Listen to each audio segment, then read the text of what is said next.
A hidden king sleeps, waiting for a final call to arms. For centuries, a single set of cryptic prophecies has shadowed our history, whispering about his return. This is the enduring legend of the Sleeping King, a medieval mystery that is far more than a simple fairy tale.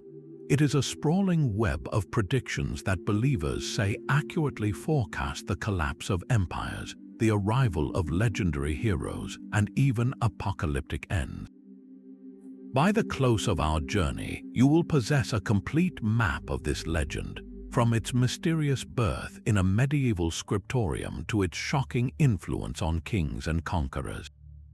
We will uncover who might have written these verses and why their vague symbols seem to predict everything from the Mongol invasions to the Great Fire of London. What ancient fear or hope gives a story the power to last 1,000 years? But these prophecies did not appear from thin air. They are anchored to a far older, more primal story. At the heart of it all is a figure of impossible hope, a monarch who refuses to die. Across Europe, from the misty highlands of Scotland to the sun-baked plains of Iberia, cultures nurtured their own version of this eternal sovereign. In Britain, it was King Arthur, the once and future king, grievously wounded and taken to the Isle of Avalon to heal. In the German lands, it was Emperor Frederick Barbarossa, the red-bearded ruler who, legend says, did not drown in a river but merely sleeps at a stone table inside the Kifjusa mountain, his beard grown so long it has curled twice around the table's legs. And in Portugal, it was King Sebastian, the young, fervent king who vanished in a disastrous battle in North Africa, leaving his people to believe he would one day return from the sea in a fog-shrouded dawn to reclaim his throne. The details shift with the landscape, but the core of the legend remains hauntingly consistent. This king is not dead. He exists in a state of suspended animation, an enchanted slumber that has lasted for centuries. He is often hidden away in a secret, protected place, a cavern deep within a hill, a chamber beneath a castle ruin, an otherworldly island veiled by mist. He is frequently guarded, not by soldiers, but by the creatures of folklore, ravens, dwarves, or sleeping knights, and most crucially, his awakening is conditional. He is not simply waiting for an alarm clock. His return is prophesied to occur only when his homeland faces its most dire existential peril. When the last battle is at hand, when the enemy is at the gate, when all seems lost, that is the moment the earth will tremble, the cavern will open, and the sleeping king will rise, leading his people to a final, glorious victory.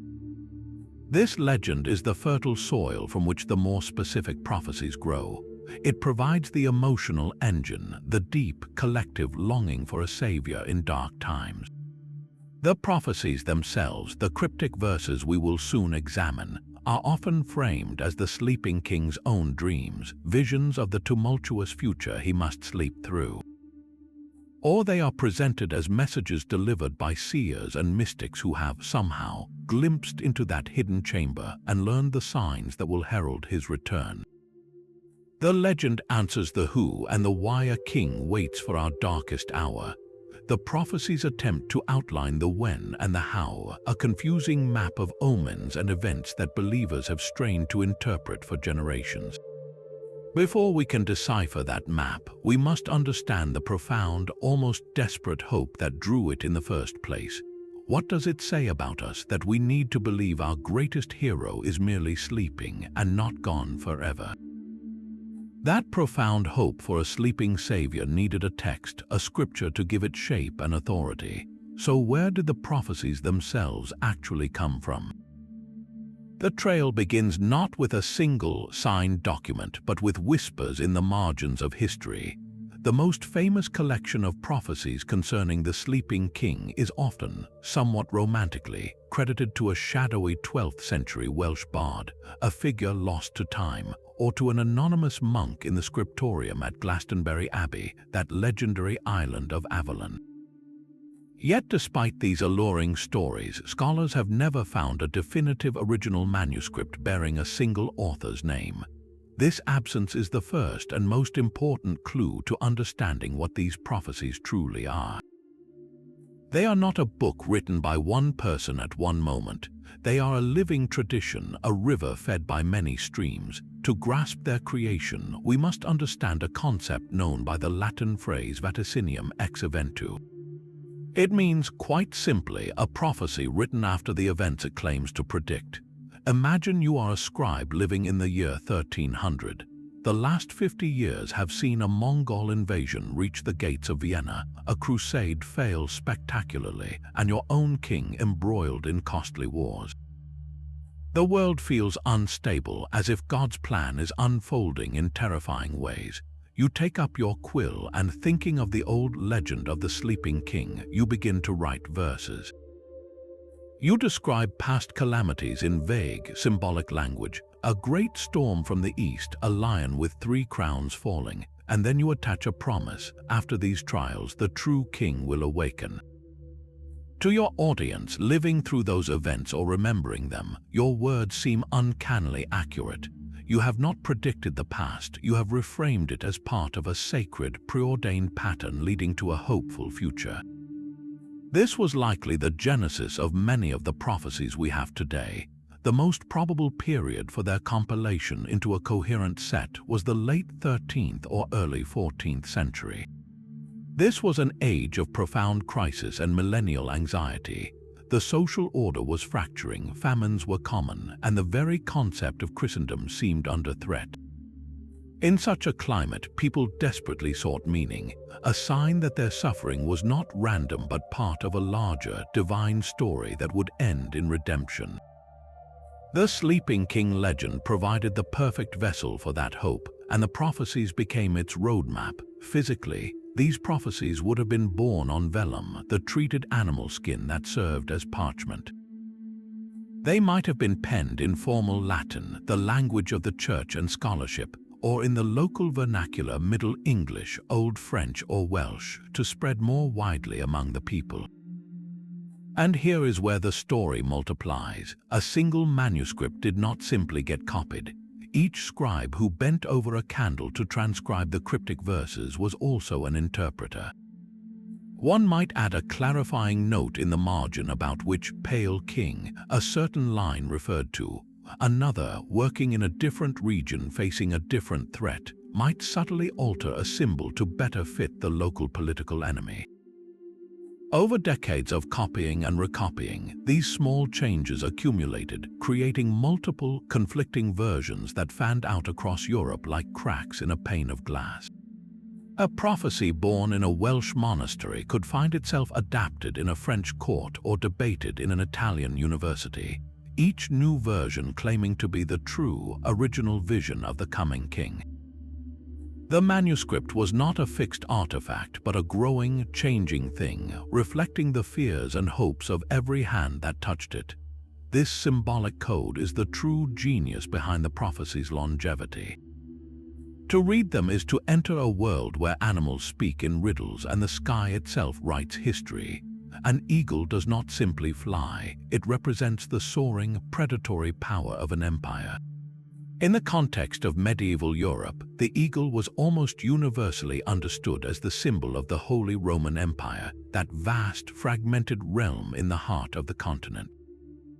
So when a prophecy spoke of an eagle with tarnished feathers or a broken wing, every listener knew it was forecasting a crisis for the emperor, a war of succession, or a loss of imperial territory. It was a politically dangerous statement wrapped in the safe, ambiguous cloak of metaphor. Similarly, the boar was never just a wild animal. It embodied raw, untamed destruction, a force that roots up the established order. This symbol could be applied to any powerful, aggressive invader from the edges of the known world. For people in Eastern Europe, the boar might have perfectly described the relentless Mongol hordes that swept in from the steppes. For those in Britain, the same symbol could later be recast to represent Viking raiders, their longships appearing like tusks tearing into the coastline. The boar was a versatile symbol of chaos, and whichever new chaos arose, the old prophecy seemed to have foreseen it. Some symbols were less versatile and more direct, acting as clear heraldic signatures. The lily, or fleur de lis, was an unmistakable badge of French royalty. A prophecy mentioning a field of lilies withering or a golden lily being uprooted was making a very specific claim about the fate of the French crown, a message that would resonate in the courts of England or Burgundy, where French power was closely watched and often opposed. This is where the code becomes a political tool, allowing the writer or interpreter to comment on contemporary events without naming names, a vital protection in an age where speaking too plainly could be treason. Then there are the celestial signs, the most ominous and awe-inspiring symbols of all. The appearance of 3 suns in the sky is a recurring and terrifying omen in the texts. In the natural world, this phenomenon, known as a sun dog or parhelion, is an atmospheric illusion caused by ice crystals, but in the prophetic language it never meant a simple weather event. It signaled a profound rupture in the divine and political order. Most commonly, it was interpreted as predicting a great schism, a time when the unity of Christendom would be torn apart. This could mean a split within the Church itself, like the Western Schism of the 14th century when 2, and then 3, men all claimed to be the true Pope. Alternatively, it could foreshadow a kingdom divided, a civil war where 3 rival claimants fought for a single throne. The symbol was vague enough to fit multiple historical fractures, yet specific enough in its unnatural imagery to feel like a genuine portent. This entire system of beasts and omens created a perfect engine for reinterpretation. The prophecies did not need to be correct about the future, they only needed to be flexible enough to be retrofitted to the past. After a bloody war, believers would look back at the verses and say, the battle of the red field, that was clearly the clash of the lion and the wolf mentioned here. After a king died without an heir, they would point to the line about the barren tree and nod in grim understanding. Each new crisis became a key that seemed to unlock an old, cryptic line, giving people the chilling and comforting illusion that their turbulent present was part of a pre-written story. It made chaos feel like a plot and suffering feel like a necessary chapter before the glorious awakening. This deceptive air of accuracy is what breathed life into the parchment for century after century, transforming a collection of vague medieval poetry into a document that kings would consult and armies would fear. What happened when those kings decided to act on these symbols? The first great test of the prophetic code came with a terror from the steppes. Among the oldest and most chilling verses is the prophecy of the eagle and the serpent. It paints a stark image of a majestic eagle, regal and secure upon its lofty perch, suddenly beset by a coiling serpent that strikes from the eastern wastes. The eagle fights desperately, its feathers torn and scattered by the venomous assault. For medieval Europe, this was not poetry, it was a perfect and terrifying metaphor made real. The eagle was Christendom itself, the united spiritual kingdom under the Pope and the temporal power of empires like the Holy Roman Empire. The serpent was the ultimate Eastern menace, the Mongol hordes under Genghis Khan and his successors, an army that moved with a terrifying, sinuous speed and seemed to embody a biblical evil. When news reached the courts and monasteries of Europe in the 1240s that these unstoppable horsemen had annihilated the armies of Poland and Hungary, a primal panic set in. It felt like the end of the world. The Mongols were not just another enemy, they were a force from outside the known order, a people with no kings as Europe understood them, who followed a code of warfare that seemed utterly alien and merciless. In this atmosphere of sheer existential dread, scholars and clerics did what humans have always done in the face of the inexplicable. They searched for a pattern, for a sign that this horror was part of a plan. They turned to the old prophecies of the sleeping king, and there it was, clear as day, the eagle and the serpent. The invasion was not a random catastrophe, it had been foretold. This realization shifted the emotional ground from sheer terror to a grim, determined hope, for the prophecy did not end with the eagle's defeat. The verses hinted at a desperate struggle, a wounding, but ultimately the eagle would not be destroyed. It would endure. This gave the besieged nobles and terrified peasants a narrative to cling to. Their suffering was the predicted struggle. Their resistance was part of a divine script where their civilization, the eagle, was destined to survive. And in a strange, self-fulfilling way, the prophecy seemed to come true. The Mongol advance into the heart of Europe did not continue. After their decisive victories, the great Khan died, and the hordes withdrew to the east to settle succession, leaving a shattered but standing Christendom. To the believers, this was not geopolitical happenstance, it was the fulfillment of the verse. The eagle had been bloodied, its feathers, its outlying territories were indeed torn away, but it had prevailed. The first major historical crisis had been seamlessly mapped onto the prophetic parchment, granting the old text an aura of stunning, divine accuracy. It was a lesson that would not be forgotten. If these words had foreseen the Mongol storm, what else did they know? But the prophecies were not only concerned with external threats like the Mongol horde. Their most biting verses were often reserved for corruption festering within the very heart of Christendom. A generation after the eagle weathered the serpent's strike, a new and shocking omen seemed to unfold, one that involved not invasion but betrayal from within the highest chambers of power. The text speaks of a proud lily, a flower of unparalleled beauty and stature that grows too tall and arrogant towards the sun.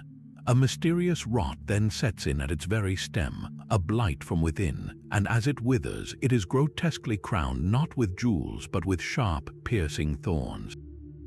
To the medieval mind, the symbol was immediate and unmistakable. The lily was the fleur de lis, the exclusive emblem of the French monarchy. This was a prophecy targeting the Kingdom of France itself. And in the opening years of the 14th century, a series of events transpired that fit this symbolic narrative with a precision that felt supernatural. The proud lily was King Philip IV, known as Philip the Fair, a monarch of immense ambition and towering pride. His kingdom was the most powerful in Europe, but his ambitions had emptied its coffers through constant wars, particularly with England. The royal treasury was desperate, and the king's gaze fell upon the richest institution in his realm, an institution that was not a duchy or a bishopric, but a military order, the Knights Templar. The Templars were not just warriors, they were Europe's first multinational bankers, trusted with the wealth of kings and pilgrims alike. Their financial network was the economic backbone of the continent. Philip, drowning in debt, saw not loyal subjects but a vault to be cracked open. The mysterious rot, the blight from within, was the campaign of slander and secret accusations Philip launched against the Templars. He did not attack them on a battlefield, he poisoned their reputation in the shadows, accusing them of heresy, blasphemy, and grotesque secret rituals. These charges, almost certainly fabricated, spread like a moral disease through the body of Christendom. On a single day, Friday, October 13, 1307, Philip struck, ordering the simultaneous arrest of every Templar in France. It was a shocking, unprecedented act of royal power against a holy order that answered only to the Pope. The order was crushed, its Grand Master burned at the stake, and its vast wealth confiscated by the French crown. The proud lily had indeed been blighted by a rot of its own making, a corruption of justice and finance, but the prophecy had a final, chilling detail, the crown of thorns. And here, the fulfillment seemed almost too perfect to be coincidence. With the Templar wealth now fueling his ambitions, Philip the Fair sought to burnish his tarnished piety. He acquired one of the most sacred relics in all of Christendom, the actual crown of thorns, said to have been placed on the head of Jesus. He built the breathtaking Sainte-Chapelle in Paris not as a cathedral for the people, but as a private, jeweled reliquary to house this trophy. To believers watching this drama unfold, the symbolism was devastating. The king who had destroyed a holy order for money now paraded the ultimate symbol of sacred suffering. He had literally crowned his corrupted kingdom with thorns. It was not a crown of glory, but one of hypocrisy and painful irony. For those who already trusted the prophetic verses, this was not a metaphor. It was a direct, real-time report from the future, written centuries before. The event cemented the prophecy's credibility among the powerful and the powerless alike. It proved the texts could see not only foreign invasions, but the secret sins of kings.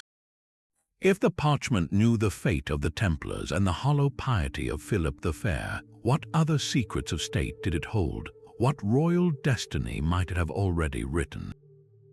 Yet the greatest crisis was not an invasion or a king's greed, but a fracture in the very soul of faith itself.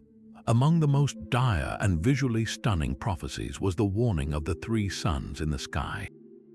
The verses describe a day when the heavens themselves would break, and three brilliant orbs would hang above the earth, each casting its own conflicting, wavering shadow upon the land. This was no mere weather report. It was a cosmic symbol of a world torn between multiple truths, a divine sign that the single, unifying light of God's church was about to splinter. And in 1378, that unthinkable prophecy appeared to manifest in the most literal, political way imaginable. The Pope died in Rome, the cardinals, under immense pressure from the Roman mob demanding an Italian pope, elected one. But this choice was hasty and contentious. The French cardinals, declaring the election invalid, retreated and elected a rival pope of their own, who established his court in Avignon, France. Suddenly, Christendom had two supreme pontiffs, each excommunicating the other, each claiming to be the sole vicar of Christ on earth. The one sun in the sky had become two. The chaos was absolute. Kings and nations were forced to choose sides, not out of piety, but out of political necessity. France naturally backed the Avignon Pope. England, perpetually at war with France, declared for the Roman one. Local priests were bewildered, ordinary people were terrified, unsure which pope's blessings were valid, which sacraments would save their souls. The very foundation of spiritual and social order seemed to be crumbling into doctrinal sand. Then, in 1409, in a desperate bid to end the nightmare, a council of bishops deposed both existing popes and elected a third. The strategy backfired catastrophically. Neither of the previous popes stepped down. Now there were three men, each wearing the papal tiara, each claiming absolute authority. The prophecy was complete. The three suns shone in the political and spiritual heavens, and their conflicting shadows plunged all of Europe into a profound darkness of confusion. For believers in the sleeping king's prophecies, this was not a coincidence. It was a confirmation written in the sky centuries earlier. The event validated the texts as a true map of divine displeasure. But here, the prophecies did more than just predict. They became a tool for action. Reformers and powerful princes, desperate to heal the schism, pointed to the ominous verse of the three suns. They argued this was the precise crisis the old seers had warned about, and that the prophecy also contained the cure. It implied this unnatural state could not last, that one true sun must eventually triumph. This interpretation gave moral and historical urgency to the call for a great council, a gathering of all Christendom's powers to forcibly mend the rupture. The prophecy, once a cryptic poem, was now a political weapon, cited in debates and diplomatic letters to justify the unprecedented move of a council overriding the authority of competing popes. It worked. The Council of Constance, convened in 1414, finally managed to depose all three claimants and elect a single, universally accepted pope, ending the nearly 40-year schism. In this instance, the legend of the sleeping king did more than comfort the fearful. It actively shaped history, providing a narrative framework that empowered men to reunite a broken world. The parchment had predicted a fracture and then provided the symbolic language to demand its repair. Even the heavens could not mend the wounds left by earthly ambition. As the three suns finally set and a single papal light was restored, a new and more intimate darkness descended upon one kingdom, a civil war so brutal it would redefine the very nature of power. And once again, the old prophecies were waiting, this time with a grim and poetic image that seemed ripped from a heraldic nightmare, the fatal duel between the white hart and the black bull. The verse is stark in its elegance. A noble white hart, a creature of purity and ancient forest royalty, is caught in a desperate, goring struggle with a fierce black bull upon a field already soaked in crimson. There is no victory song here, only the promise of mutual ruin. For 15th century England, tearing itself apart in the dynastic carnage known as the Wars of the Roses, this symbol needed no translation. The white hart was a known and potent emblem. It had been the personal badge of King Richard II, a king whose reign ended in deposition and murder, a symbol of sacred monarchy tragically cut down. By the time the wars raged, this emblem had been adopted by the Yorkist faction, the house that claimed the throne through a line of royal descent. The white hart was their banner of legitimacy, a sign of their noble, almost mystical right to rule. But what of the black bull? Heraldry offers two compelling answers, each deepening the prophecy's chilling resonance. The black bull was a badge of the House of Clarence, a branch of the same Yorkist family that would famously turn on itself. More broadly, however, the bull was a medieval symbol of raw, untamed force, brute strength without the grace of nobility. It represented the opposing Lancastrian claim, but also something darker, the brutal, animalistic reality of civil war itself, where the rules of chivalry were dying and victory went not to the most royal but to the most ruthless. The prophecy of their duel captured the essence of the conflict, a clash not between clear good and evil, but between two forms of power, noble lineage and brute force, locked in a dance of mutual destruction. The potential fulfillments of this verse are written in the blood of two infamous battles. The Battle of Towton, fought on a snowy Palm Sunday in 1461, was perhaps the largest and most savage battle ever fought on English soil. It was a pure Yorkist versus Lancastrian showdown. The field became a slaughterhouse, with chronicles reporting the rivers ran red with blood. Here, the White Hart of York, led by the young Edward IV, met the Lancastrian force. The struggle was absolutely fatal for the Lancastrian cause, which was nearly annihilated. Yet the imagery of a noble beast being brought low fits less perfectly here, for the Yorkist hart emerged victorious if horrifically scarred. A more complete and tragic fulfillment may lie at the battle that ended the wars 24 years later, Bosworth Field in 1485. Here, the last Yorkist king, Richard III, famously fought and died. His personal symbol was not the hart but the boar, yet he fought as the representative of the Yorkist line, the last vestige of that noble white creature. Arrayed against him was the invading army of Henry Tudor, whose own banner featured a red dragon. But Henry's most powerful ally was a man who had literally switched his bull from one side to the other, Sir William Stanley. Stanley's personal badge was the black bull. At the climax of the battle, Stanley made the decisive choice, charging his forces against King Richard and sealing the king's death and the end of the Plantagenet dynasty. In this moment, the prophecy found its perfect, brutal truth. The noble White Hart of York was finally gored and brought down, not by a rival noble beast, but by the treacherous charge of the Black Bull, an act of brutal realpolitik that crowned a new dynasty. The field was indeed soaked in blood, and a noble line was extinguished by a force it perceived as base and common. This resonated with a terrifying profundity for the people who lived through it. The Wars of the Roses were not a war against a foreign invader, but a war of cousin against cousin, lord against lord. The aristocracy, the supposed noble beasts of the realm, were systematically destroying themselves on the battlefield and the executioner's block. The prophecy gave this chaotic, agonizing reality a chilling, preordained shape. It suggested that this self-cannibalization of the nobility was not an accident, but an inevitable chapter in the story, a necessary cleansing before the land could heal. The verse offered no comfort, only a grim acknowledgement of the carnage.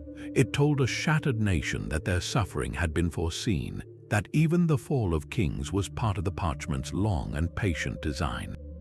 If the fall of a royal house was written in prophecy, what did it say about the rise of a new one? Could a fresh dynasty born from that bloody field itself be part of the ancient king's dream?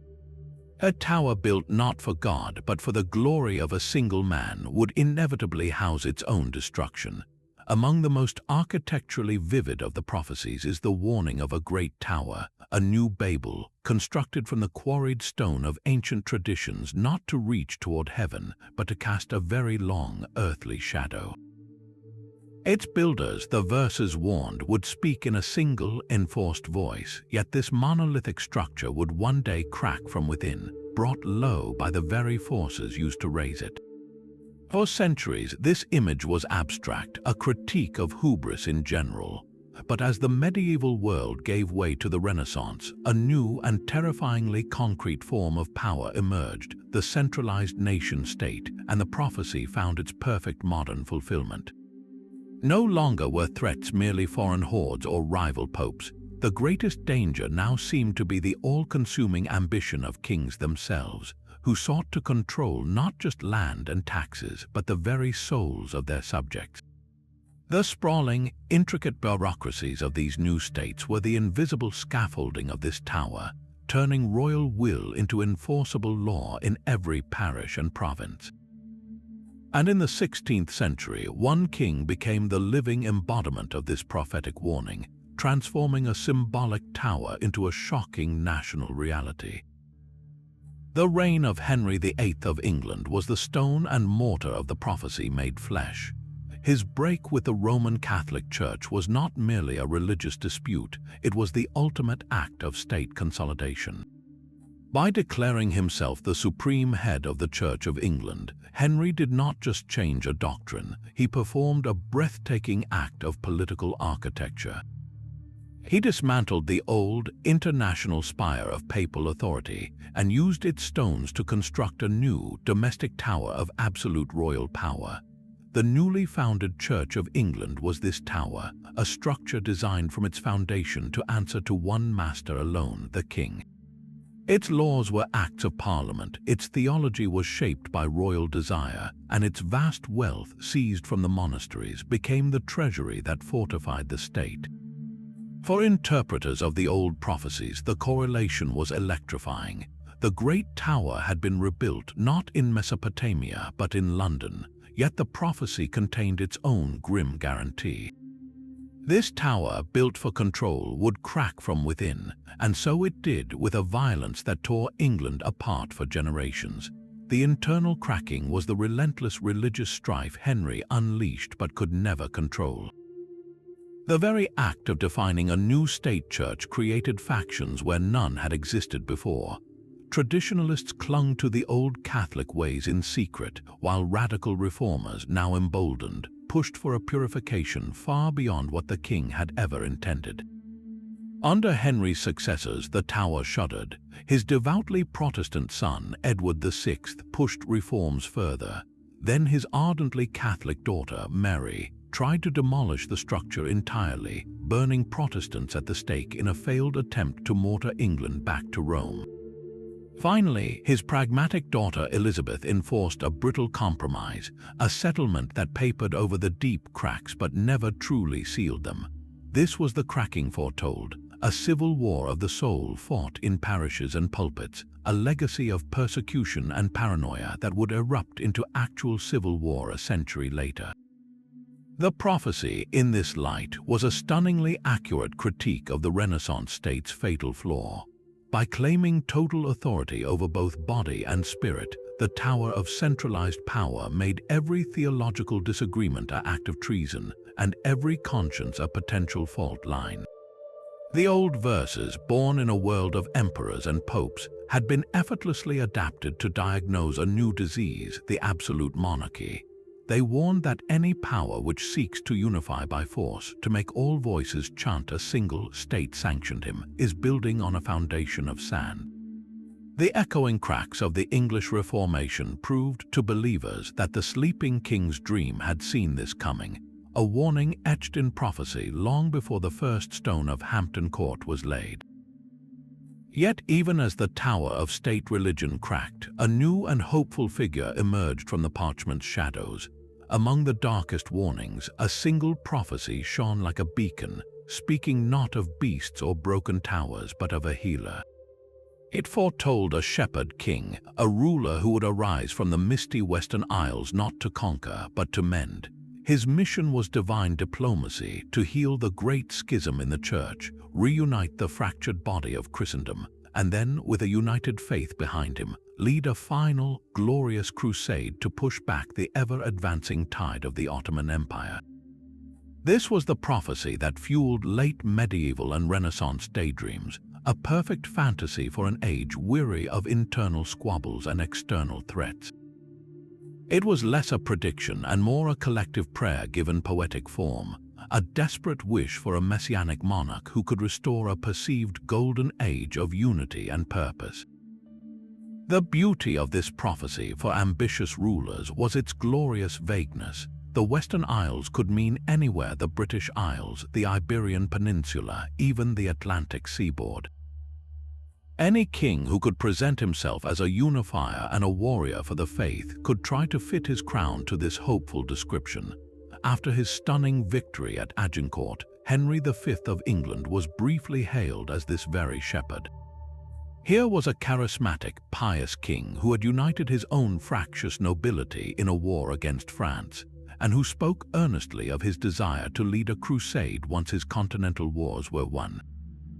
His early death shattered that dream, but for a moment the prophecy seemed to be walking the earth. More poignantly, the prophecy became fatally entangled with the legend of the sleeping king himself in the figure of Portugal's Sebastian. The young, fervently religious king literally saw himself as the destined shepherd king. He believed his calling was to unite Christendom in a grand crusade across North Africa, and he met his doom pursuing that vision at the Battle of Alcaiçaquibir in 1578. His disappearance, rather than his death, allowed the prophecy to swallow his story whole. In the minds of his people, Sebastian did not die, he merely vanished, becoming the sleeping king who was also the shepherd king, destined to return in Portugal's darkest hour to fulfill his sacred mission. The prophecy thus fed a national myth that endured for centuries. Perhaps the most serious claimant to the shepherd's mantle was Emperor Charles V of the Habsburg Empire. On paper, he was the perfect candidate. His domains literally spanned the globe, encircling Western Europe. He was the secular arm of the Catholic Church, locked in a lifelong struggle against both the Protestant Reformation and the Ottoman Sultan Suleiman the Magnificent. He presented himself as the last man who could possibly stitch Christendom back together, the shepherd who could herd the straying flocks back into one fold before leading them against the existential threat to the east. His entire reign was a relentless attempt to live out this prophetic role, yet even his vast power was insufficient. The divisions were too deep, the politics too complex, and he ultimately retired to a monastery, a weary man who had borne the impossible weight of a prophecy he could not fulfill. This enduring desire for a shepherd king reveals the deepest function of these prophecies. They were not just tools for explaining chaos, they were engines for manufacturing hope. In a world of permanent religious schism and relentless Ottoman advance, the idea of a unifying savior king was a psychological necessity. Rulers leveraged this deep-seated yearning for their own legitimacy, weaving the prophecy into their propaganda to present their wars not as grabs for power, but as steps in a divine plan. The prophecy fed national myth-making, allowing English, Portuguese, or imperial subjects to see their monarch not as a mere politician, but as a potential protagonist in a sacred story that was always meant to end in restoration and victory. It was the most potent form of political storytelling, where the crown borrowed the authority of ancient parchment to justify its present ambitions. But the shepherd king was a dream of salvation, a gentle fantasy for troubled times. The parchment held darker, more elemental visions, prophecies where the cosmos itself seemed to rebel. One verse stands apart for its sheer, terrifying imagery, a line that speaks of the moon turning the color of blood and appearing to drink the sea dry, leaving behind not water but tides of fire. This was not a political allegory of lions and bulls. This was an apocalyptic scene painted on the canvas of the sky and sea, a direct assault on the natural order. For a medieval society that saw the cosmos as a delicate, God-willed balance, such an image represented the ultimate unraveling. The blood moon was and remains one of the most potent omens in human history. A lunar eclipse where the Earth's shadow casts a coppery red hue on the moon is a predictable astronomical event, but to people without that knowledge, it was a sign of divine fury, a celestial wound in the night sky. The prophecy fused this ancient fear with a second, even more terrifying concept, the sea being consumed. To drink the sea dry is to invoke a power beyond comprehension, to imagine the very anchor of the world being pulled away. This could symbolize many natural horrors, a tsunami that first pulls the water back from the shore in a deceptive retreat before crashing forward with unimaginable force, or a colossal storm surge that makes the sea itself seem to advance and swallow the land. The final phrase, tides of fire, completes the nightmare, suggesting the water's destructive power transforming into pure, burning chaos. This prophecy became a catch-all explanation for the most terrifying and inexplicable events, natural disasters that left survivors grasping for meaning. Centuries after it was written, believers looked at sudden calamities and saw the verse coming to life. The Great Flood that swept through the Bristol Channel in January 1607 is a prime example. Contemporary reports describe a wall of water, a mountainous sea that rushed in with no warning, inundating towns and villages across southwestern Britain and Wales, drowning thousands. For those who survived, the world had turned inside out. The sea had not just risen, it had attacked. In the aftermath, as people searched for reason in the ruin, the old prophecy offered a chilling answer. The moon had drunk the sea and vomited it back as a tide of destruction. The event was not random, it was a predicted step in the sacred timeline, a sign of impending divine judgment. An even more profound fulfillment was seen in the cataclysm that struck Lisbon on the morning of All Saints' Day, 1755. A massive earthquake, estimated at a magnitude of 8.5 or higher, shattered the city. It was followed minutes later by not one, but 3 tsunami waves that crashed into the downtown area, and then by a firestorm that raged for days. The sequence was almost a perfect, literal enactment of the prophecy, a seismic event, the sea rising in a consuming flood, and then the city drowning in literal tides of fire. In the intense philosophical and theological debates that followed this disaster, which shook the very foundations of the European Enlightenment, the prophecy was cited by many as clear evidence. They argued the alignment was too precise to be chance. The moon drinking the sea was the tsunami, the fire was the conflagration. It proved the old seers had seen this day of wrath. This is how the prophecies maintained their grip, by absorbing the raw, terrifying power of real events. When nature itself became the enemy, when the ground shook and the sea burned, the chaotic terror of the experience found a container in the ancient poetic lines. It transformed a senseless tragedy into a meaningful, if dreadful, sign. The prophecy did not cause the earthquake, but it gave the survivors a story to explain it, a way to place a world-ending event into a framework that promised, however darkly, that even this was part of a larger story. If the moon could drink the sea and the land could burn, what other impossible thresholds might the sleeping king's dreams have crossed? The most mystical of the prophecies speaks not of beasts or burning skies, but of a sacred object and a shattered weapon. It tells of a living stone that sings a haunting lament and a royal sword broken cleanly into 3 pieces. To any listener steeped in the lore of Britain, the references were immediate and electric. This was the language of Arthur, the sleeping king himself. The stone that sings calls directly to the legend of the sword in the stone, the test of destiny that proved young Arthur's right to rule. The broken sword is Excalibur, the king's own blade, returned to the Lady of the Lake. But in the prophetic verse, these symbols are not relics of a glorious past, they are urgent signs of a fractured present. The singing stone's lament is for a lost lineage, a true royal bloodline that has been silenced or driven into hiding. The sword broken in three is the kingdom itself, its power and legitimacy splintered, its sovereignty divided. This prophecy moved beyond predicting events. It offered a symbolic diagnosis of a nation's illness and a cryptic prescription for its cure. The true king was not merely sleeping. His very proof of office, the sword, was in pieces, and the stone that anointed him was now weeping. For any faction locked in a bitter struggle for the crown, this was not just a verse, it was a propaganda manual written in heaven. To claim you were the movement destined to heal the broken sword was to claim divine sanction for your rebellion.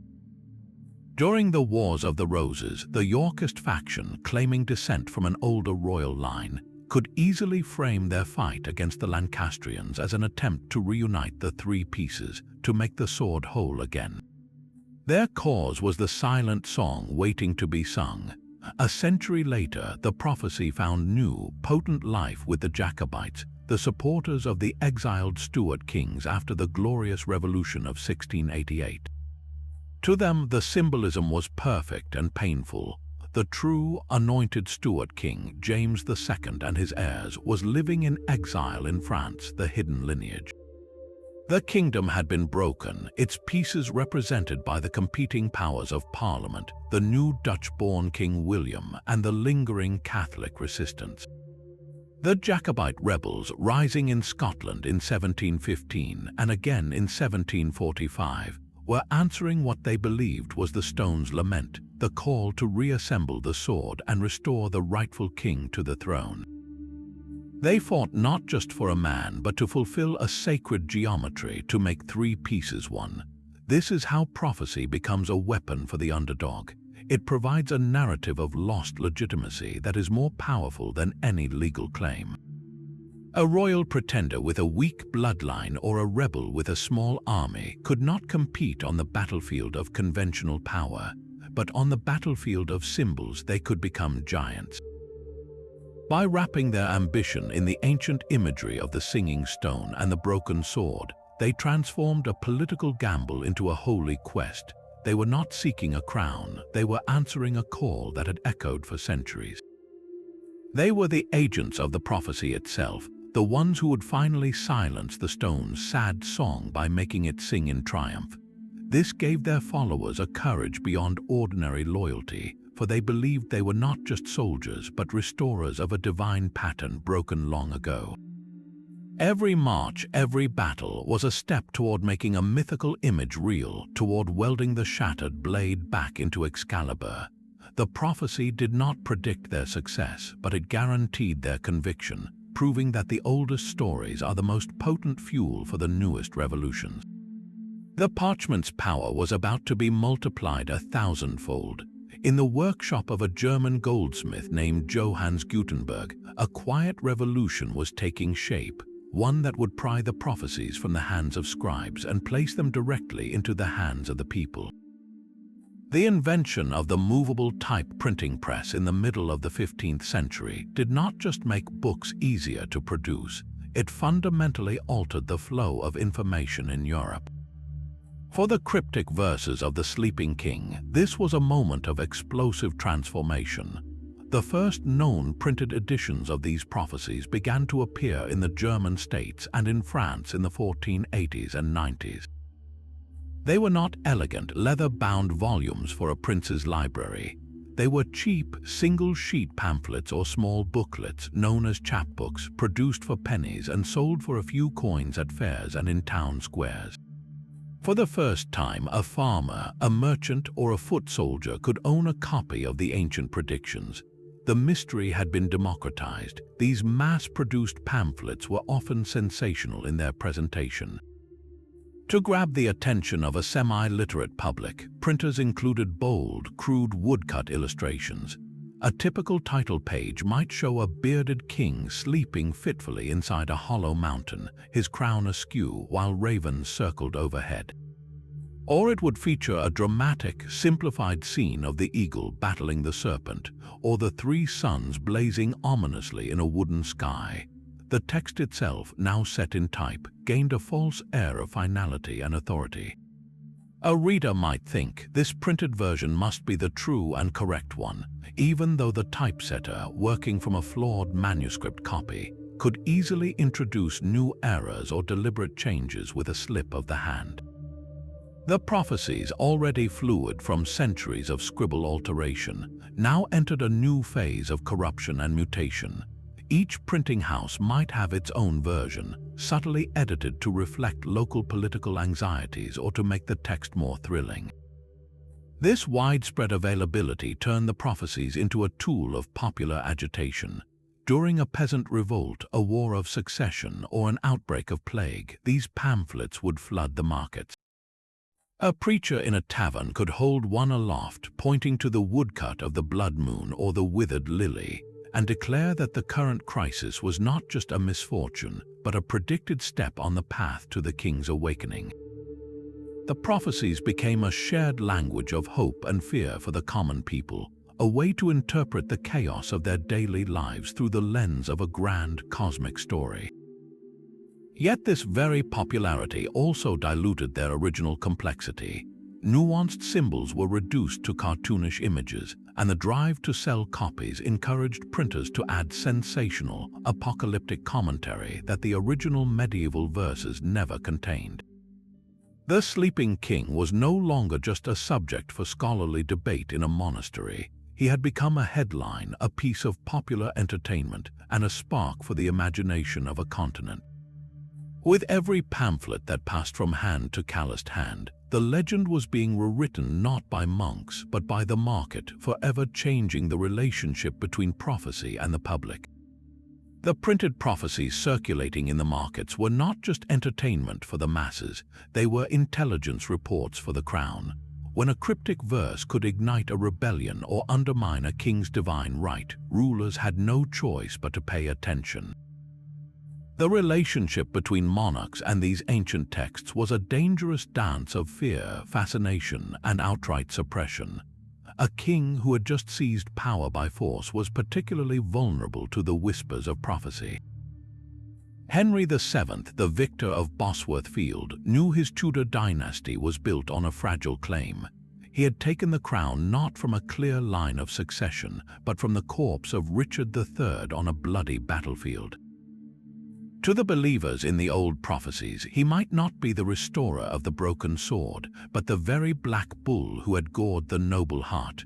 Understanding this, Henry embarked on a deliberate campaign to control the narrative. His agents actively sought out and collected prophetic manuscripts and pamphlets, not to study them, but to remove them from circulation. He aimed to smother the dangerous idea that his reign was illegitimate or merely a prelude to another's return. For Henry, controlling the past meant securing the future, and those old verses were a direct threat to both. His granddaughter, Elizabeth I, faced a different prophetic threat. Her long reign was shadowed by constant plots to replace her with her Catholic cousin, Mary, Queen of Scots. Here, the prophecies became tools of sedition. Catholic conspirators, both in England and abroad, would interpret the verses to cast Elizabeth as the wicked, heretical ruler whose fall was foretold, while Mary was painted as the true, sleeping Catholic monarch who would restore the old faith.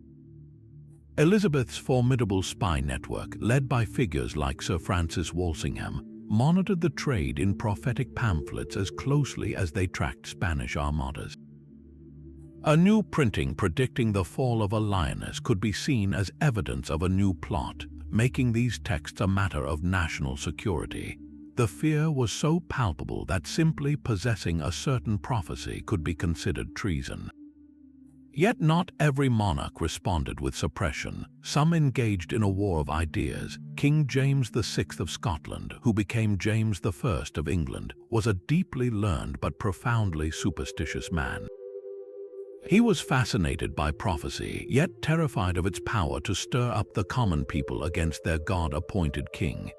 His response was to write his own book, a dense treatise titled Demonology, which, among other things, condemned the reckless use of prophecy as a form of witchcraft and rebellion against the state.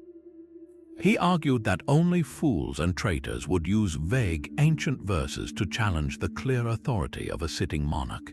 In doing so, James tried to wield his own scholarly authority to break the prophetic spell, to inoculate his subjects against its persuasive power. This tension reveals the double-edged sword these texts represented for royalty. On one hand, a monarch could be flattered by the hope of being the prophesied shepherd king, the unifier and crusader. The young, pious King Sebastian of Portugal had embraced this role with tragic fervor. On the other hand, the same verses could easily be turned against them, casting the ruler as the corrupt lily, the blighted tower, or the beast destined for a fall. The prophecies held up a mirror, and every king or queen feared seeing the face of a doomed tyrant staring back.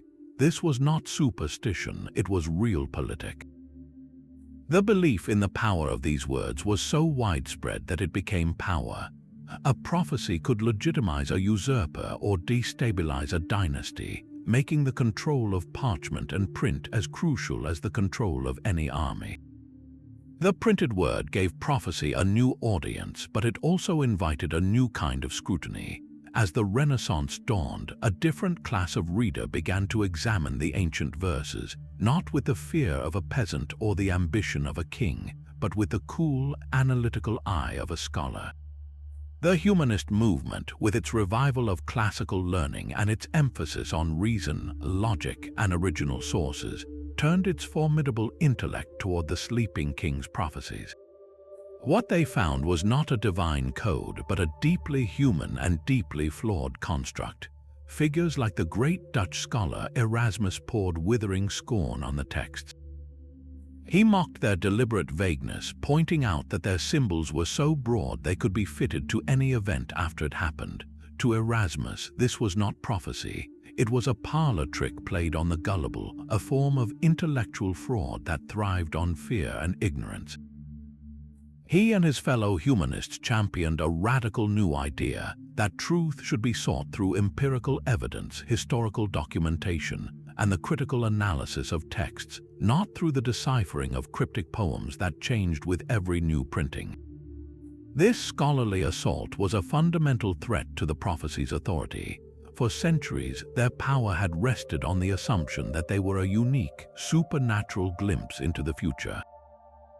The humanists argued they were nothing of the sort. They were clever political fictions written by men with agendas, and then endlessly reinterpreted by later generations desperate to find meaning in chaos. The very method of their creation, the vaticinium ex eventu or prophecy after the fact, was laid bare as a literary and political device, not a mystical one. Yet, in a fascinating twist, this skepticism did not kill the desire to know the future. It merely changed its costume. Even among the learned, the lure of prophecy proved irresistible. Consider the enigmatic figure of John Dee, the brilliant Elizabethan mathematician, astronomer, and advisor to the Queen. Dee was a quintessential Renaissance man, a fervent believer in empirical observation and the scientific method. He helped navigate English ships using advanced astronomy and cartography. Yet he was also utterly convinced that the universe held divine secrets that could be decoded through number, symbol, and celestial alignment. He dismissed the old, vulgar prophecies of the sleeping king as childish fables, but he devoted his life to what he considered a higher, more scholarly form of divination, blending complex astrology with hermetic philosophy and angelic communication. Dee sought not to interpret vague verses about eagles and bulls, but to calculate the precise movements of the heavens and commune with angelic beings to receive a true, unambiguous vision of England's destiny. His famous Mona's Hieroglyphica was an attempt to create a single, unified symbol that contained all knowledge of the cosmos, a master key to prophecy through mathematics. This duality captures the Renaissance moment perfectly. The old medieval prophecies were being intellectually dismantled, their credibility crumbling under humanist critique. Yet the human hunger to peer past the horizon of time remained as strong as ever. That hunger simply migrated, seeking new, more sophisticated vessels that wore the cloak of science, mathematics, and ancient wisdom. The Sleeping King's verses lost their monopoly on the future, but they created a vacuum that was eagerly filled by new systems of prediction, ones that claimed to be not superstition, but a higher form of natural philosophy. The mystery of tomorrow was being transferred from the scriptorium to the laboratory, and from the poet's quill to the astrologer's star chart. The Atlantic Ocean was not a barrier to the legend, but a highway. As Spanish galleons and English merchant ships carved their routes across the waves, they carried more than just soldiers, settlers, and supplies in their holds. Tucked into sea chests alongside Bibles and maps were well-thumbed copies of the prophetic verses. The Sleeping King did not remain a European ghost. He became a specter haunting the vast, unfamiliar forests and mountains of the New World. In these uncharted territories, the old prophecies underwent a transformation as radical as the landscape itself, mutating to explain a continent the medieval seers could never have conceived. The conquistadors, driven by a thirst for gold and a zeal for conversion, saw the Americas through a lens of apocalyptic expectation. For them, this was not merely a new land, it was the final theater for prophecies yet unfulfilled. The quest for El Dorado, the mythical city of gold, was far more than a greedy treasure hunt. It was, in their minds, a direct pursuit of the New Jerusalem foretold in Scripture and echoed in the more mystical strands of the king's prophecies. They believed the fulfillment of the ancient verses, the awakening of a holy king, and the dawn of a golden age might literally be hidden in these jungles, waiting to be claimed by the bold and the faithful. Similarly, the endless search for the fountain of youth, a spring that could restore vitality and stave off death, mirrored the core promise of the Sleeping King legend itself, a hidden source of renewal, a power that could reverse time and decay, waiting in a secret place for the worthy to discover it. These exploration myths were not separate from the prophecies. They were their New World incarnations, physical quests born from a symbolic dream. Even more fascinating was how the legend began to merge with the land and the stories of the people already living there. European settlers, isolated in their coastal enclaves and surrounded by the profound mystery of the interior, started to project the familiar myth onto the unfamiliar. The great, rumored cavern where the king slept was no longer in the Kifeusa mountain or beneath Glastonbury Tor. Now, believers whispered that his enchanted chamber lay deep within the ancient, rolling folds of the Appalachian Mountains, or perhaps in a lost citadel high in the cloud-shrouded Andes. This was a profound act of imaginative colonization. By claiming the Sleeping King for the New World, they were not just transporting a story, they were claiming the spiritual destiny of the continent itself, weaving their own mythic history into its very bedrock. This process of fusion went even further. Jesuit missionaries and curious colonists sometimes heard echoes of their own legends in indigenous stories of culture heroes who had departed, promising to return one day. In a tragic and often forced syncretism, they attempted to map the prophecy of the returning king onto these native narratives, seeing in them a primitive anticipation of the Christian savior or the European monarch.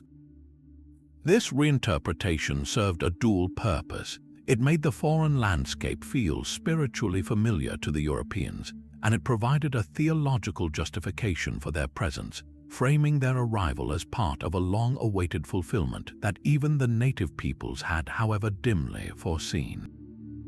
The prophecy, always a mirror for the fears and hopes of its interpreters, now reflected the vast, daunting promise of a new world, proving its terrifying and wondrous adaptability once more. This fusion of prophecy and conquest created a volatile mixture, one that would ignite the most devastating wars Europe had ever seen. The 17th century became a battleground not just for armies but for souls, and the ancient verses were conscripted into the fight. As the wars of religion tore the continent apart, from the German states ravaged by the 30 Years' War to the fields of England soaked in civil war blood, the prophecies of the sleeping king experienced a ferocious, bloody renaissance. In an age where the right interpretation of a sacrament could mean life or death, the right interpretation of a symbol could win a kingdom.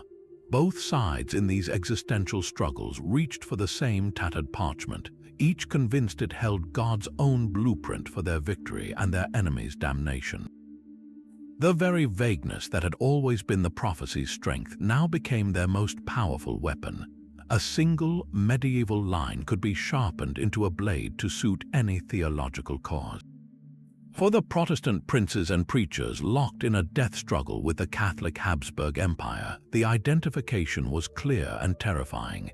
The great beast rising from the sea, the scarlet woman drunk on the blood of saints.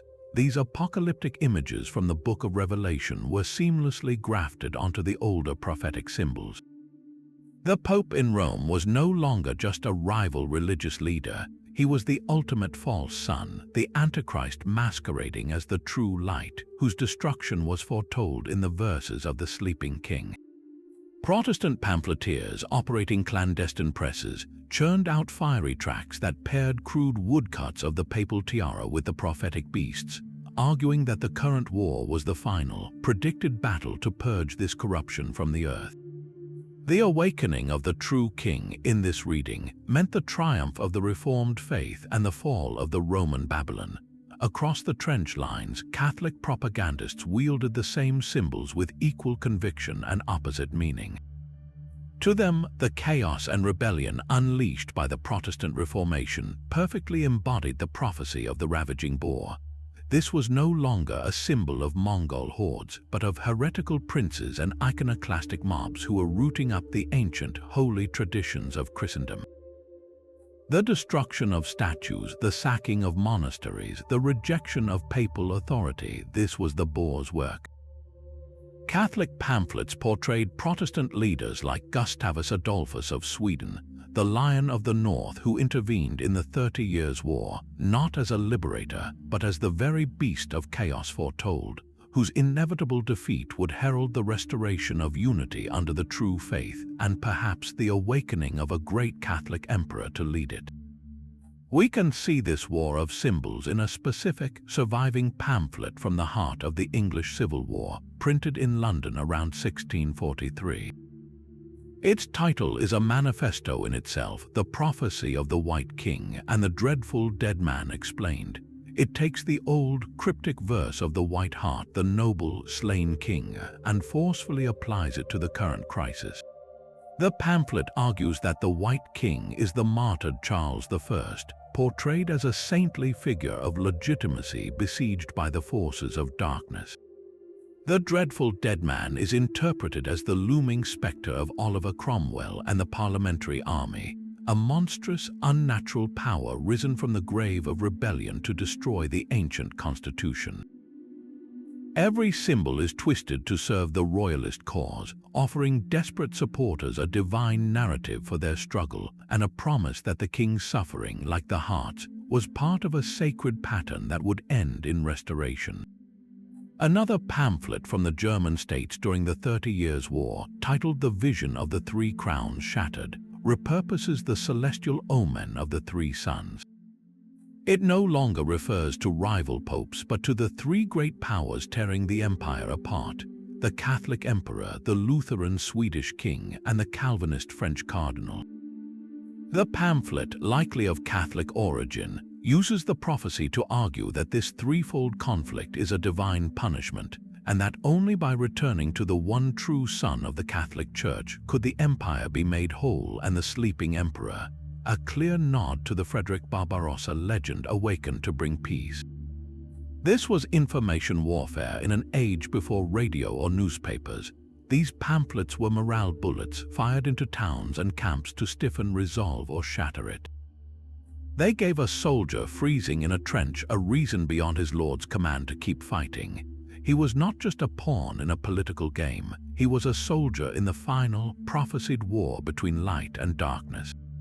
The prophecies provided a cosmic context for the unbearable suffering of the era, turning the indiscriminate violence of marauding armies and the horrors of famine and plague into meaningful signs on the path to a promised redemption. In the 17th century, the sleeping king did not sleep through quiet dreams of the future. He slumbered to the thunder of cannon and the screams of the besieged. His ancient words shouted from pulpits and whispered in camps, a ghostly general in a war where every side believed he fought for them alone. The flames that consumed London in 1666 seemed to many like the very handwriting of prophecy. After a year of unspeakable horror, where the bubonic plague had emptied entire streets and left the city reeling in grief, the Great Fire felt less like an accident and more like a final, divine verdict. In the ash-choked air and the stunned silence that followed, a chilling consensus emerged among the terrified survivors. This was not random misfortune. The twin disasters had been spelled out centuries before in the Sleeping King's cryptic verses, a terrifying 1-2 punch of judgment and cleansing foretold for the sinful metropolis. Preachers standing on piles of still warm rubble pointed their congregations to the old texts. The prophecy of the great tower cracking from within, they thundered, was no longer about a king's overreaching church. It was about London itself, the proud, bustling, and in their view deeply corrupt new Babel that had been built too high. The fire's path was a literal, fiery crack running through the heart of the city's sin, from the crowded slums to the very doors of the cathedral. The inferno had consumed the tangled, medieval wooden city, and in its destruction, the preachers saw the fulfillment of the ancient warning against hubris. The old, diseased London had to be shattered so a new, purified one could rise from its ashes, but the connections ran even deeper into the very weather that had sealed the city's fate. The summer of 1666 had been exceptionally hot and dry.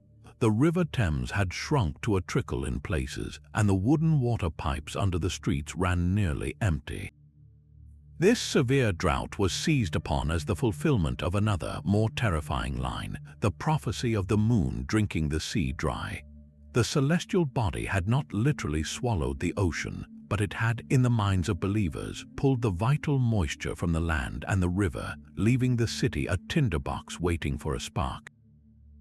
The drought was the omen, and the fire that followed was the promised tide of flames. This interpretation transformed the disasters from a sequence of terrible luck into a coherent, two-act divine drama. First, the omen of the dried-up Thames, then the purging fire. It was a narrative of cause and effect written in the sky and enacted in the streets. This desperate search for meaning in the ashes reveals the profound psychological function of prophecy in the face of trauma. When suffering is too vast, too visceral to comprehend, the human mind rebels against meaninglessness. The random death of the plague, the indiscriminate rage of the fire, these events were psychologically intolerable. To accept that they were mere accidents devoid of higher purpose was to accept a universe of cruel chaos. The prophetic framework offered a lifeline out of that despair. It insisted that this pain was not random but part of a larger, pre-written story. The plague and the fire were not the end of the story, but a dreadful yet necessary chapter. They were the predicted trials that must precede the promised renewal, the painful labor before the birth of a better world. This belief directly shaped the physical and spiritual rebuilding of London. The visionary architect Christopher Wren did not just see a blank space of ruins, he saw a prophetic canvas. His new St. Paul's Cathedral, with its majestic dome reaching for the heavens, was consciously designed as the antithesis of the cracked tower. It was to be a symbol of a restored, rational, and pious order rising from the prophetic chaos. The very act of rebuilding with stone and broad avenues was an act of faith in the narrative, a belief that the cleansing had happened and the era of renewal, hinted at in the later, more hopeful lines of the prophecies, could now begin.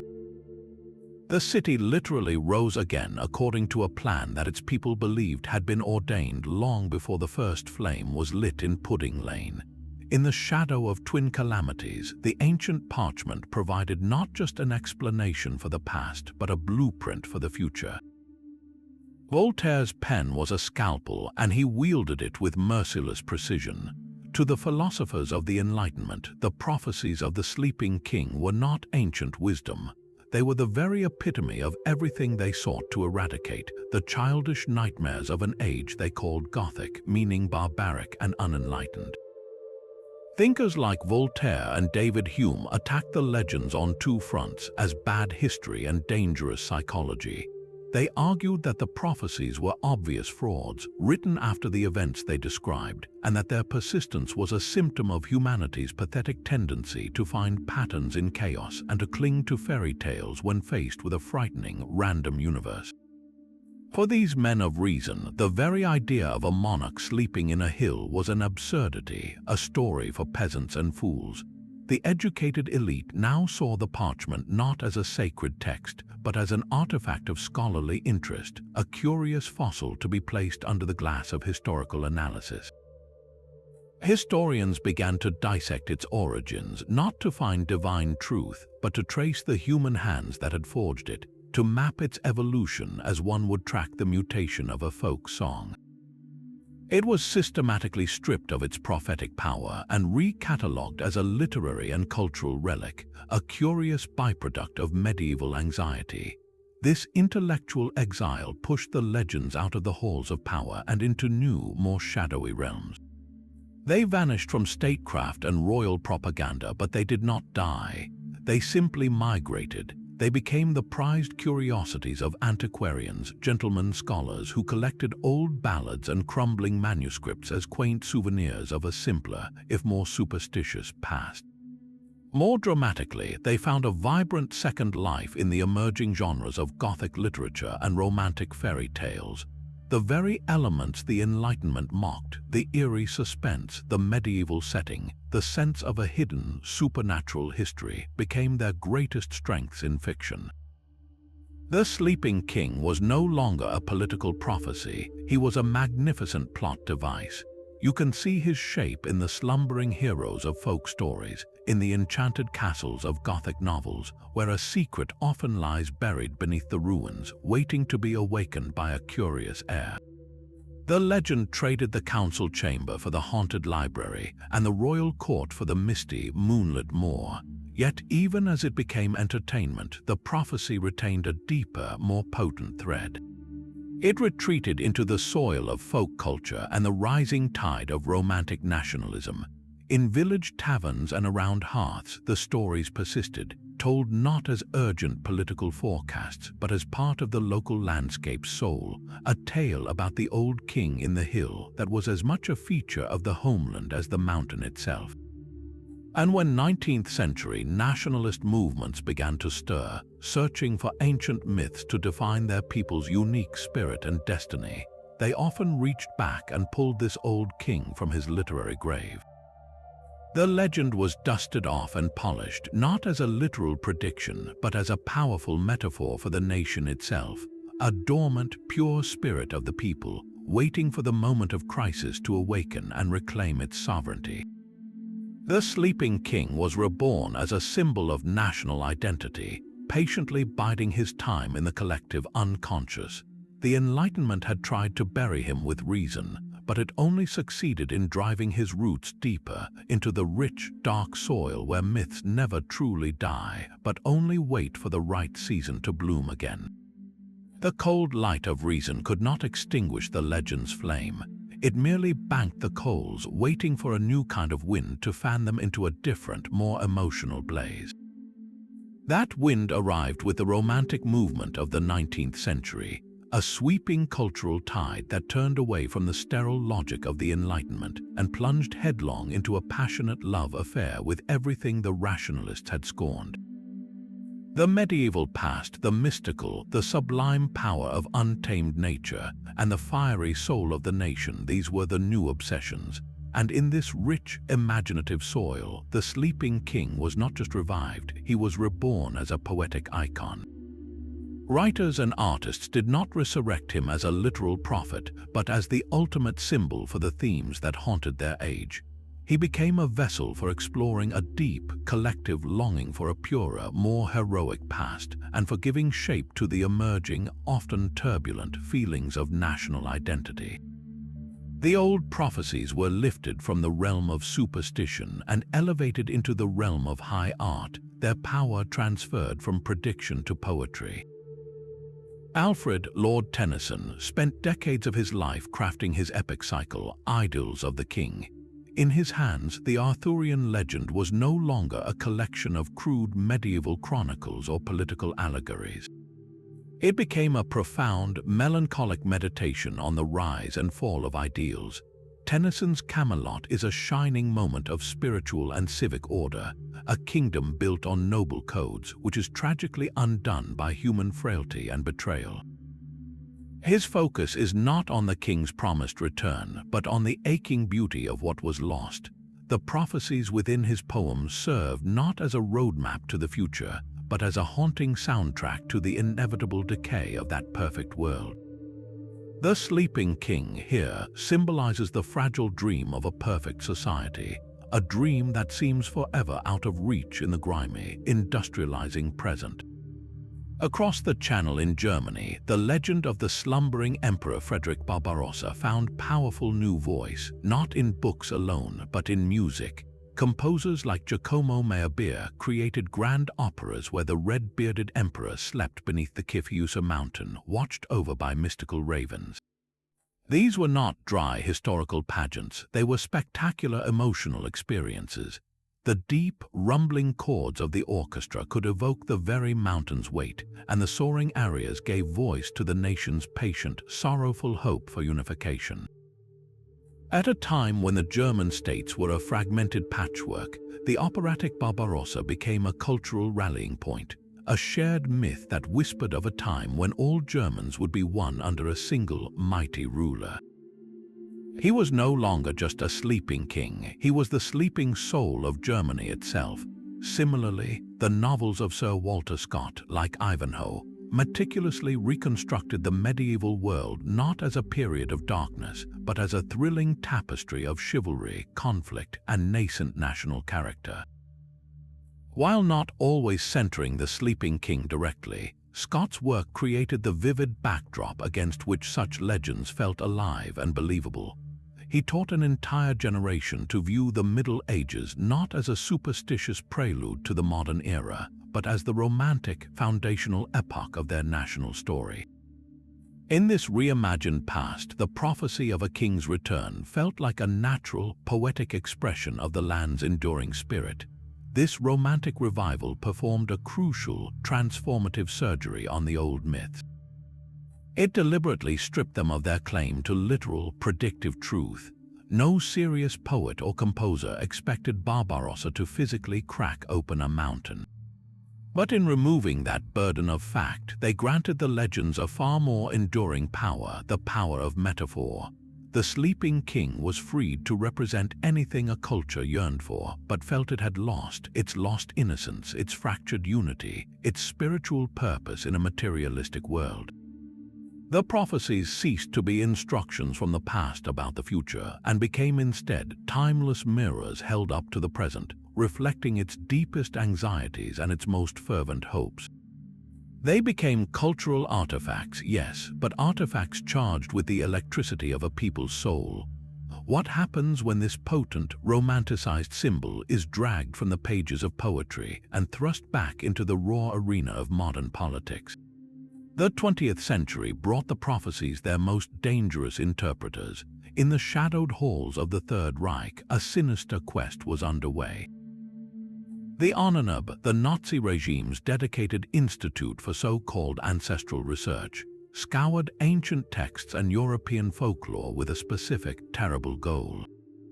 They sought to weaponize the past to forge a mythic lineage for their ideology. The legend of the sleeping king was a prime target. Nazi occultists worked to strip the story of its Christian and chivalric elements, attempting to recast the slumbering monarch not as a defender of Christendom, but as an ancient, primordial Aryan god-king, a pure-blooded hero waiting in a Thulian mountain for the call of his racial descendants. They twisted the symbolic code of the prophecies, interpreting eagles and lions as symbols of Germanic destiny, and the promised awakening as the inevitable triumph of the Reich, a 1,000-year reign foretold by the very soil of Europe. This was not scholarly interest, it was a deliberate act of spiritual forgery, an attempt to dress a modern, murderous political movement in the stolen robes of ancient mystical legitimacy. The malleable symbols once used to critique kings were now bent to serve the ultimate tyranny, proving that the parchment could hold any poison a culture wished to pour into it. After the war, the legend took a radically different yet equally revealing turn. As the rigid certainties of the old world crumbled, a new wave of spiritual seekers emerged, and they too found a use for the sleeping king. The burgeoning New Age movements of the latter 20th century absorbed the prophecies, but they filtered them through a lens of cosmic consciousness and self-help. The medieval king in his cavern was reinterpreted not as a political savior, but as an ascended master, a spiritual guardian like Saint Germain or Melchizedek, sleeping in an etheric realm rather than a physical mountain. His awakening was no longer about leading armies, but about triggering a planetary shift in human awareness. The old prophetic symbols were blended with concepts like ley lines, the Earth's supposed energy grid, and astrological ages.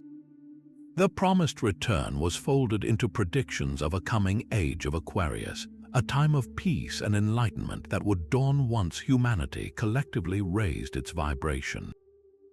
Here, the prophecies were stripped of their national and martial urgency and repurposed as a map for personal and global transformation. The same verse that a Nazi might have read as a call to racial war, a New Age practitioner might interpret as a metaphor for awakening the king archetype within their own psyche. This stark journey from Nazi occultism to New Age spirituality highlights the terrifying and fascinating plasticity of these stories. Their power lies precisely in their lack of a fixed original meaning. They are a symbolic skeleton upon which any era, any ideology, can stretch the skin of its own deepest fears and wildest hopes. A text that speaks in riddles about eagles, blood moons, and sleeping monarchs never has to be proven wrong, because its meaning is always just out of reach, always ready to be redefined by the next crisis, the next yearning, the next leader or guru who promises to decipher its final, glorious secret. The legend survives not despite its vagueness, but because of it. It offers the ultimate prize, the patina of ancient, hidden wisdom, a validation that whispers, your struggle is not new, your dream is not foolish, it was all written long ago, waiting for this very moment. And that is a promise almost impossible to resist. Mountains hold more than stone, they hold stories waiting to be unearthed. When a legend endures for 1,000 years, the human mind inevitably turns from the page to the landscape, asking a simple, stubborn question, where is he? The prophecies spoke of a hidden cavern, a chamber beneath a hill, a secret island. This was not just metaphor, it was an address, and across Europe, people have spent centuries trying to find it. The search for the sleeping king's tomb is not a fringe pursuit. It is a physical manifestation of our need to touch the myth, to prove that the story has a foundation in the very soil we walk upon. In Wales, the mist-shrouded peak of Mount Snowdon, a Widfa in Welsh, is more than a scenic climb. Local lore insists that deep within its ancient rock lies a cavern where King Arthur and his knights slumber, surrounded by their treasure, waiting for the trumpet call that will shake the mountain. For generations, shepherds told tales of hearing the faint clang of armor from deep fissures after a thunderclap. In Germany, the Kyffhäuser mountain is not a question, it is a national monument. Here, the legend of Emperor Frederick Barbarossa is so ingrained that a colossal monument was built atop the hill in the 1890s, a stone emperor seated forever on his throne, gazing out over the land. The specific cave where he is said to sleep, watched over by ravens, has been pointed out for centuries, a place where the boundary between history and fairy tale feels paper-thin. And in the south of France, the stark, ruined fortress of Montségur, perched atop a sheer rocky peak, carries a different, darker whisper. After the Cathar heretics were massacred here in the 13th century, a legend grew that not all their sacred treasure was burned. Some say it was smuggled away, and with it the last true king of their faith, hidden in a secret chamber within the mountain to await a resurrection. These locations are more than tourist spots, they are coordinates on a map of collective longing. In the modern era, the quest has traded divining rods for technology, but the hope remains unchanged. Expeditions, sometimes led by universities, sometimes by passionate amateurs, have swept these sites with ground-penetrating radar, hoping to find the telltale void of a hidden chamber. At the Kifhiusa, scans have looked for anomalies behind the known cave walls. Around Mount Snowdon, researchers have used LiDAR, a laser mapping technology, to strip away the vegetation and see the ancient shape of the land, searching for man-made formations hidden by centuries of growth. In the caves beneath Montségur, archaeologists sift through layers of occupation, not expecting to find a crown, but hoping to understand why this place, above all others, became attached to such a potent story of loss and hidden survival. The tools are scientific, but the driving force is profoundly human. A desire to validate the story with a physical key, a piece of armor, a stone throne, a sealed door. Yet after all this searching, no king has been found. No skeletal hand still clutching a scepter has been lifted from the earth. You might think this absence would kill the legend, but the opposite has happened.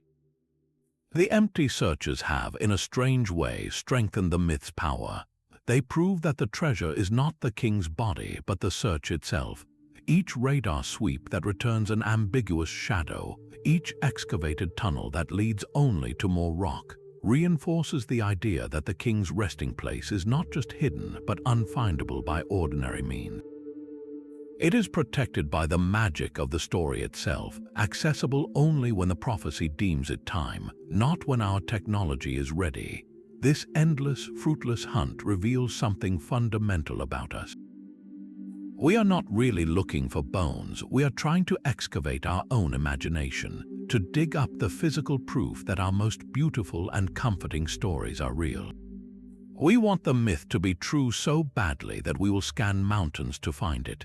The landscape becomes our archive, and every hill with a legend is a library waiting to be read, its most important volume forever just out of reach. What does it mean when a story becomes so powerful that we believe it must be buried somewhere, waiting for us to stumble upon it with a shovel or a radar screen? The same symbolic language that once foretold the fate of empires now shapes the worlds we escape to in books and on screen. The prophecies of the sleeping king did not fade into history, they migrated, becoming the invisible architecture of modern fantasy. When J.R.R. Tolkien set out to create a mythology for England, he reached instinctively for this ancient template. In the lonely mountain of The Hobbit, we find a literal king under the mountain, Thorin Oakenshield, a rightful heir in exile dreaming of reclaiming his ancestral hall from a dragon. This is not a vague allegory, it is the core legend stripped to its essence, a displaced monarch fixated on a hidden, treasure-guarded home. Tolkien's deeper masterpiece, The Lord of the Rings, is built entirely upon the prophecy's most hopeful strand, the return of the king. Aragorn's entire journey is one of hidden identity and destined awakening. He is the heir of Isildur, living in the shadows, known by another name, his legitimacy doubted and his right to the throne contested. The prophecies that speak of his return are woven into the lore of Gondor, songs of old that foretell the coming of the true king to heal a broken realm. His path is not to a stone table in a cavern, but to the throne of Minas Tirith, and his awakening is not from enchanted sleep, but from purposeful obscurity to accept the crown and lead the final, apocalyptic battle against the darkness. Tolkien did not copy the medieval prophecies, he absorbed their grammar, the deep structure of a land in peril waiting for its hidden sovereign to step forward and make things whole. This narrative DNA replicates itself across the landscape of modern storytelling. T.H. White's The Once and Future King takes the Arthurian legend and makes the prophecy its central, tragic engine. Here, Merlin lives backwards through time, a walking embodiment of foreknowledge, who grooms the young Arthur for a destiny he has already seen will end in ruin. The prophecy is not a promise of easy victory, but a burden of tragic foresight, exploring what it means to build a perfect kingdom knowing it is destined to fall. The trope of the symbolic beast, so crucial to the medieval code, finds vivid new life in Susan Cooper's The Dark is Rising sequence. The young hero, Will Stanton, discovers he is an old one, a guardian born to stand against a rising evil. His quest is guided by cryptic verses and signs, a direct descendant of the prophetic pamphlets, where the meaning of a heron's flight or a carved wooden sign must be deciphered to avert catastrophe. The story is a masterclass in translating medieval prophetic anxiety into a 20th century childhood, where the fate of the world hinges on interpreting ancient symbols hidden in the modern English countryside. On film, the visual power of the legend becomes undeniable. John Borman's Excalibur drenches the screen in the myth's primal imagery. The film opens with the dragon's breath, a symbol of prophetic power and chaos, and follows Arthur's rise as a literal fulfillment of the sword in the stone prophecy. The land and the king are one, a concept straight from the oldest tales, shown visually as the kingdom flourishes or withers in tandem with Arthur's health and moral clarity. The Grail quest is driven by a prophetic vision, and the final battle is framed as an inevitable, foreordained clash. These stories work because they tap into a pattern we instinctively recognize, a pattern forged 1,000 years ago on vellum. They offer us a world where identity is not an accident but a destiny to be claimed, where chaos, no matter how terrifying, is part of a larger, meaningful story leading to a climax. And where the most unlikely person, a hobbit, a farm boy, a forgotten ranger, can be the hidden key to salvation.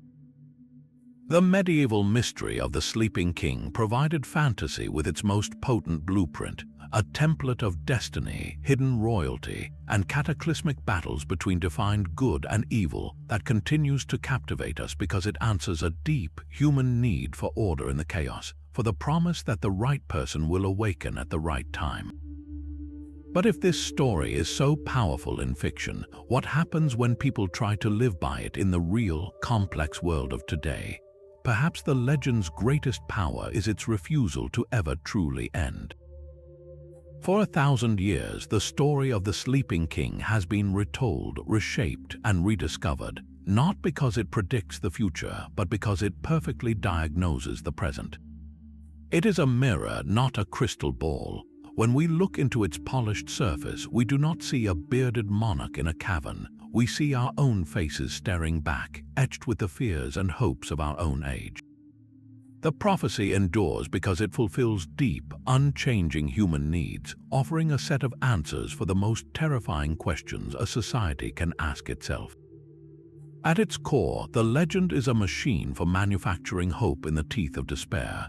The simple, profound idea that the Savior is not dead but merely sleeping changes everything. Death is final, a closed door, but sleep is temporary, a door that can be opened. In times of plague, war, or social collapse, when the world feels like it is ending, this story whispers a crucial lie that this is not the end but a necessary pause. The greatest hero is not gone forever, he is in reserve, held back for the moment when we need him most. This transforms passive suffering into active waiting. It gives people permission to endure because their endurance is part of the story, the long night before the promised dawn. The prophecy does not promise the suffering will stop now. It promises the suffering has meaning, that it is the required prelude to a salvation already written. When chaos strikes, the human mind rebels against meaninglessness. Random violence, natural disasters, political upheaval, these events are psychologically intolerable if they are just accidents. The prophecy provides a narrative template, a pre-made story into which we can slot the terrifying events of our time. A new pandemic becomes the predicted plague. A political schism becomes the three suns in the sky. An invading army becomes the coiling serpent. This process, called retrofitting, is not a flaw in the prophecy, it is its primary function. It takes the chaotic, senseless data of the present and organizes it into a plot with a beginning, a middle, and a promised end. It reassures us that what we are living through is not random noise, but a chapter in a book whose final page we already know, a page that reads, "And the king awoke, and all was made right." This narrative also forges a powerful sense of identity. The prophecy rarely speaks of all humanity. It speaks of a specific people, a nation, a chosen group with a unique destiny. The sleeping king is their king, hidden in their mountains, waiting for their darkest hour. This fosters a powerful sense of collective purpose and exceptionalism. Whether it is a medieval Englishman believing in Arthur, a 19th century German dreaming of Barbarossa, or a modern group imagining a spiritual master in the earth, the story says your people are special, your struggle is central to the world's story, and your ultimate victory is guaranteed by ancient decree. It turns shared anxiety into shared destiny, binding a community together with the golden thread of a promised future. Finally, the prophecy acts as a mystical anchor, tethering our uncertain present to a deep, imagined past. In a world changing too fast, where traditions erode and the future is unknowable, the legend provides a profound sense of continuity. It says the solutions to our modern crises are not to be found in new technologies or ideologies, but in reconnecting with something ancient and pure that has been waiting all along. The sleeping king is the ultimate traditionalist, a figure from a foundational, often idealized era. His promised return is a fantasy of restoration, of healing the fractures of history and returning to a root source of strength and virtue. He connects the people not just to each other but backward through time, offering the comfort that the wisdom needed to save the world is not ahead of us but behind us, sleeping patiently until we are ready to remember it. So the parchment does not show us the future, it shows us ourselves. The endless reinterpretation of the sleeping king is a record of human anxiety, a millennium-long diary entry that always reads, "We are afraid, but we need to believe our fear has a purpose." The symbols change, the enemies are renamed, but the core longing remains for order in chaos, for meaning in suffering, for a hero who assures us we are not alone in the dark. The king sleeps on because we need him to, a dream we refuse to let end, for in his slumber we find the courage to face our own waking nightmares. The prophecies of the sleeping king are not a map to the future. They are a mirror held up to 1,000 years of human fear. Each generation that looked into that polished surface saw its own reflection, its own particular nightmares etched into the old cryptic symbols. The Mongol horde became the coiling serpent. The corruption of a French king became a blighted lily. The schism in the church became 3 burning suns in the sky. The text did not predict these things, it absorbed them, a palimpsest where every new crisis was written over the faint, fading ink of the last. This is why the parchment endures. It is not a book of answers, but a record of our most persistent questions. What we truly learn from these verses is not what will happen, but what has always terrified us: invasion from beyond the known world, the betrayal of our leaders, the shattering of our most sacred truths, and the raw, indifferent power of nature to sweep our cities into the sea. The sleeping king himself is the ultimate answer to that fear, a promise carved into the bedrock of story that says no darkness is permanent, that our greatest champion is not gone, only waiting.